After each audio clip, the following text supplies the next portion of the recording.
Ladies and gentlemen, children of the planet Earth, this is the beginning of part 5 of my new channel, Onedollargodz, spelled with a Z.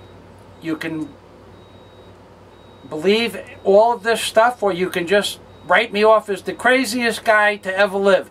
But ladies and gentlemen, I'm telling you right now, unequivocally, that this is going to go down in history as prophecy, prophetic in nature. Yeah, I'm patting myself on the back because I've made the most amazing discovery in the history of the world, and no one wants to publish it.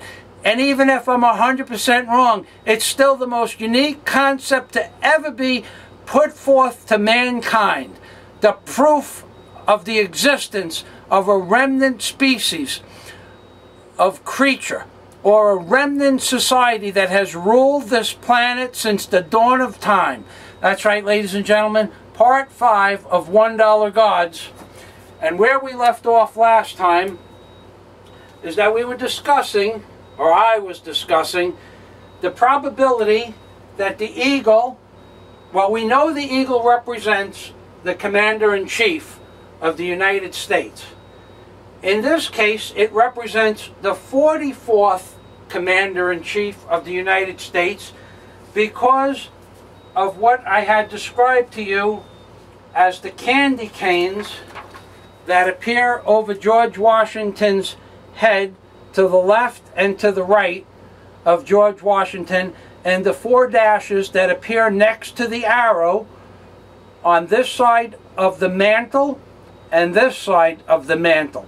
And the mantle represents the measurement 44, just as the mantle of the Great Pyramid, or the flat portion of the Great Pyramid, is also 44 feet. There is no such thing as coincidence with what I am describing to you.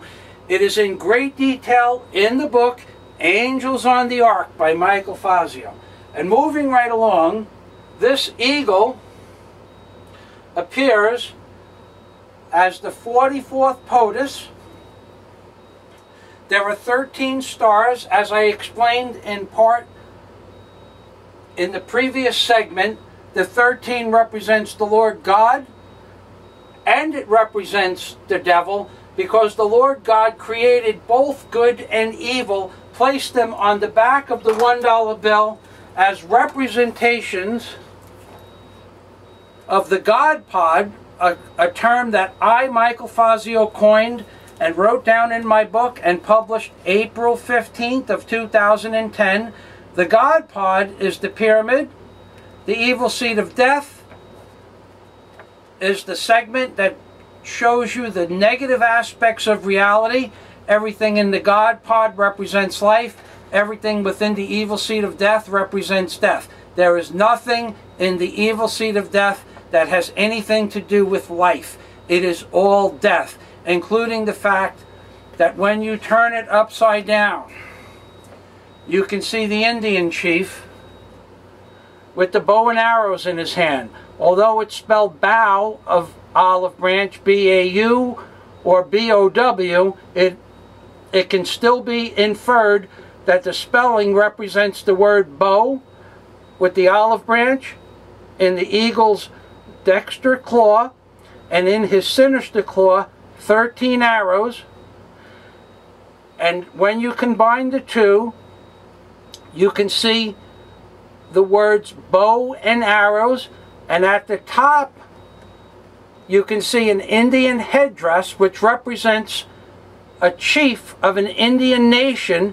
However, when you invert this picture, you see the chief represented of the United States as an eagle.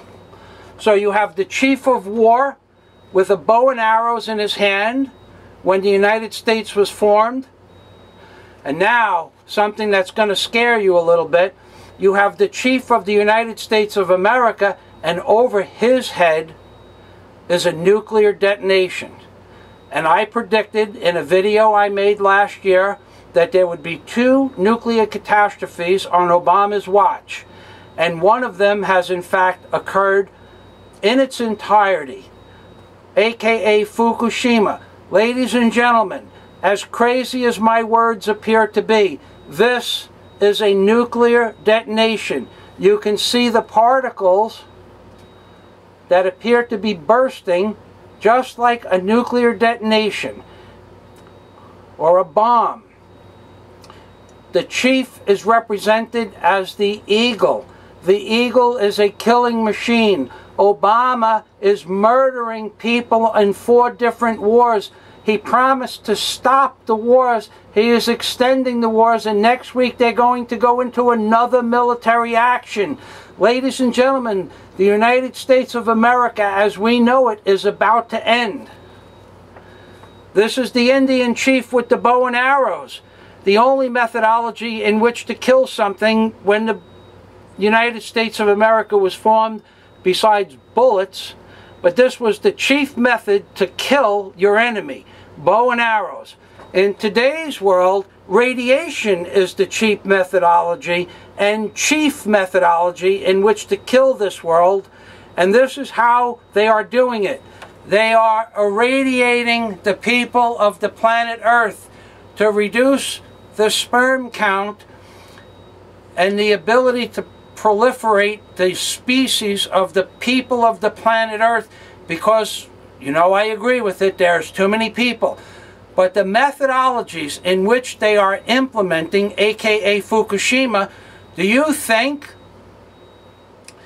that when they say it's 16,000 times the amount of radiation, it's not 16,000 times the amount of radiation for a lifetime. It might be 16,000 times the amount of radiation allowed for 1 hour, but it's always 16,000 times the amount of radiation allowed for 1 day. It's not a month or a week. So if they're getting 16,000 times the amount of radiation off the waters of Fukushima, and in some places on land, if they're getting 16,000 times today, they're getting it tomorrow and the day after, and that amounts to 48,000 times the amount of radiation. And now it's going on for 90 days. And my video that I made, Fukushima 50, predicted on March 19th, I published a video on YouTube on my companion channel, Hoodwinked by an Angel. I predicted that Fukushima would be the worst catastrophe, nuclear catastrophe in the history of the world. And this week, on the 11th, TEPCO, aka the IAEA, the people in charge of this catastrophe, admitted that they knew it was impossible to control the amount of radiation 16 hours after the tsunami hit.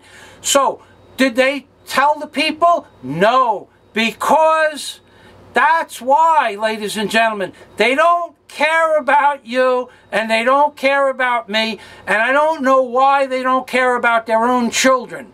Do they have some sort of super secret understanding that genetically they can be transformed into a new body, either through genetic memory or cloning? I don't know, but for some reason they don't care about anything.